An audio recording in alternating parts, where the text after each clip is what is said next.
Naslednja lokacija poskusa je v zaselku Črnc blizu Brežic na ekološki kmetiji Bernarde in Tonija Žnidaršič, kjer se prav tako ukvarjajo s prirejo mleka. Mislim, da je letošnje leto kar mogoče posevek malo boljši, kot je bil lani. Predvsem so bile vremenske razmere malo boljše. Mislim, da je bilo za čepec malo več padavin in tudi temperature so bile temu primerne, da se je ta posevek zelo dobro razvil. Kot krma je nekje največ je dala mešanica, medtem ko po kvaliteti pa imamo občutek, da je najboljša detelja sama. Mi pri naših kravah uporabljamo deteljo kot nek dodatek beljakovinski, kar se zelo dobro pozna pri mlečnosti in tudi pri zbalansiranju samega obroka. Žnidaršičevi so tako rekoč samooskrbna kmetija, krme tudi ne dokupujejo, nekaj celo odprodajo. Pri ekološki reji je zelo problematičen nakup teh beljakovinskih krmil. So zelo draga in tudi dostopna, še pač niso tako, bi si želeli. Zato je detelja en izjemen dodatek in zato na kmetiji skrbimo, da imamo vedno nekako pri roki nekaj detelje. In ta inkarnatka se zelo dobro obnese kot frišna krma in tudi kot silirana.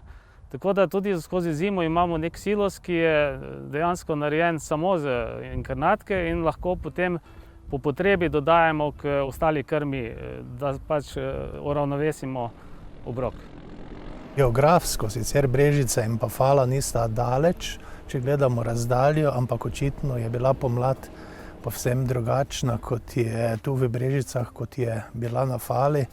In dejansko, če pogledate te posevke, vidite, da inkarnatka je na začetku cvetenja, mnogocvetna ljulka pa je v zadnjih stadijih kolenčenja, kar pomeni, da je sedaj že skoraj zadnji čas, da vse skupaj posilirajo.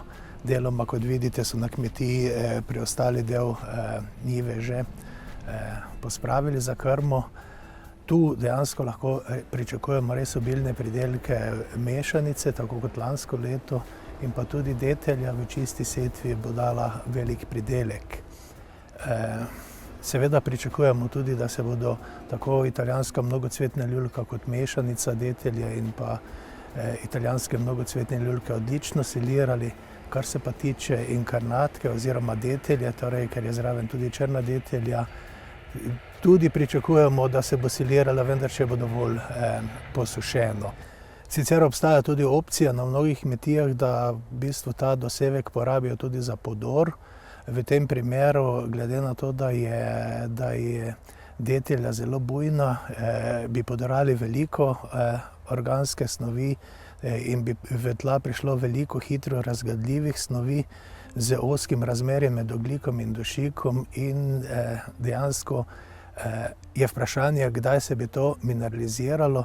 Moram tu še poudariti dodatno, da v svetu poteka veliko raziskav ravno na nekako sinhronizaciji dosevka, ki ga podorjamo z mineralizacijo, da nekako zadosti potrebe posevka, ki sledi.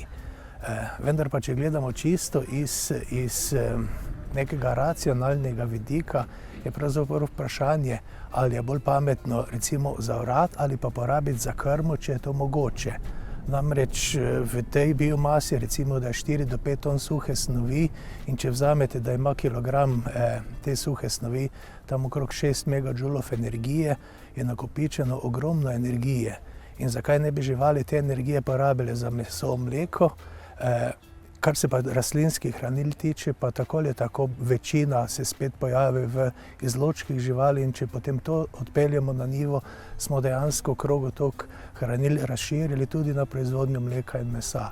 Tako da iz vidika čisto racionalne porabe tega, kar so rastline uporabile, bi bilo škoda na živinorejski kmetiji to zaorati, razen seveda, če imajo viške biomase, in se to potem porabi za krmo in se potem kasneje hranila, ki jih je recimo detelja iz zraka vezala, torej dušik, potem pojavijo spet v njivskem kolobarju.